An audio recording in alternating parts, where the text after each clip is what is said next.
Correct time బయటికి వెళ్ళారు ఆయన. మన ఫీ రీయింబర్స్మెంట్ విషయంలో ఫీ రీయింబర్స్మెంట్ మనం చెల్లించాలి. చాలా ఆలస్యమైందంటే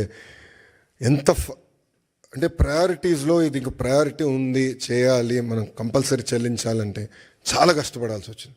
అంటే అప్పుల పాలైపోయాం, వడ్డీ కట్టలేకపోతున్నాం, జీతాలు సకాలంగా చెల్లించలేకపోతున్నాం, అనేక ఇబ్బందులు. బట్ బాబు గారు పదే పదే ఒక మాట అంటారు, opportunities are where crisis are.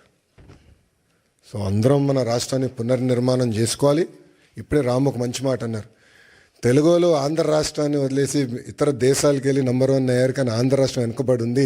ఇప్పుడు తిరిగి రండి, పునర్నిర్మాణం చేద్దాం, కలిసికట్టుగా కష్టపడదాం.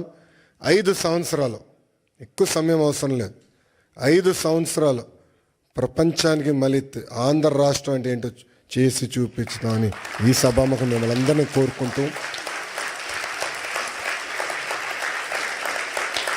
ఇప్పుడే భరత్ చెప్పినట్లు ఎకనామిక్ డెవలప్మెంట్ బోర్డు ఉంది. ఎవరైనా పెట్టుబడులు పెట్టాలన్నా, ఇంటరాక్షన్ చేయాలన్నా ఒక ఆర్గనైజేషన్ ఇప్పుడు క్రియేట్ చేసాం. That will be your single port to call. అదేవిధంగా ఓమ్ క్యాప్లో కూడా కొత్త లీడర్షిప్ తీసుకొచ్చాం, వాళ్ళతో కూడా మీరు కోఆర్డినేట్ చేయొచ్చు.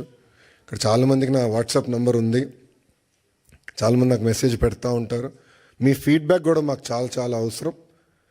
కేవలం అభివృద్ధి కాదు, రాజకీయ పరంగా కూడా మీ ఫీడ్బ్యాక్ మాకు చాలా చాలా అవసరం. Time to time me feedback తీసుకుని ఒకవేళ దారి తప్పుతున్నా అంటే మళ్ళీ సరైన దారిలో పెట్టాల్సిన బాధ్యత కూడా మన పైన ఉంటుంది. సో ఆ ఫీడ్బ్యాక్ కూడా మీరు ఇవ్వాలని సభాముఖంగా కోరుకుంటూ, ఒక మిత్రుడు కూర్చున్నప్పుడు చూపించాడు, ఒక అతని పేరు ఎర్ర బుక్ గురించి చూపించాడు. పాదయాత్రలు ఎర్ర బుక్ గురించి మాడితే ఎవడు పట్టించుకోలేదు. అబ్బా, ఎన్నికలైన తర్వాత అది నిన్న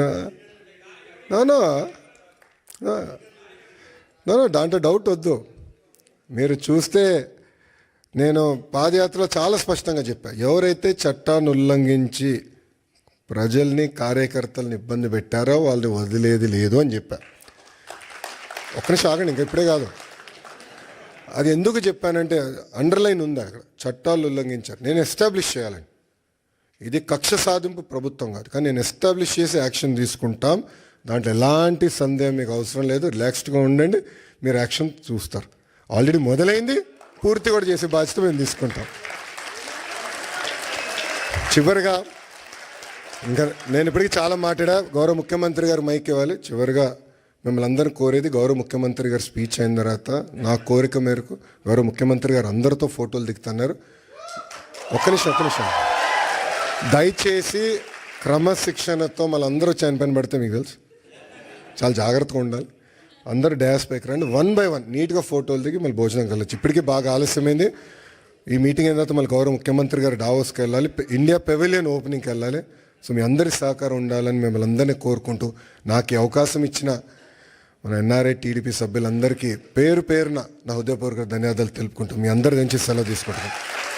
జోహార్ అన్న ఎన్టీఆర్, జోహార్ అన్న ఎన్టీఆర్. చంద్రబాబు నాయుడు గారి నాయకత్వం,